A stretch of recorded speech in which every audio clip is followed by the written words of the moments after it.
If this vaccine is a possible cure for Crohn's disease, why is it not funded by one of the large foundations or pharmaceutical companies?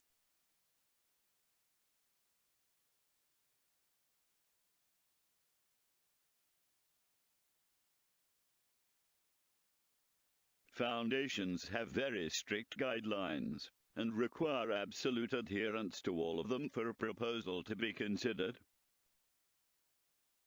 The strict guidelines include geographical regions, such as funding only local projects. They may require relinquishing intellectual property rights, or they will only fund basic science research, or only young scientists. These guidelines are usually in the fine print, and have prevented foundations in the past from funding the vaccine. Often, they will refuse to consider unsolicited requests. They will only look at invited proposals, which of course means that they need to be aware of the project in order to extend an invitation.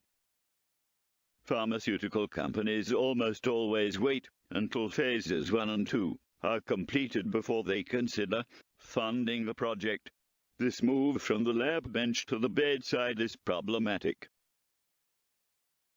There is a huge bottleneck of drugs ready for trial, at least 20 years worth, but the companies consider it too risky and too expensive to fund phases 1 and 2. People in the field call it the valley of death. It is where drugs go to die. So, funding often drives research, and not the other way around. However, research such as the vaccine should in fact be driving the funding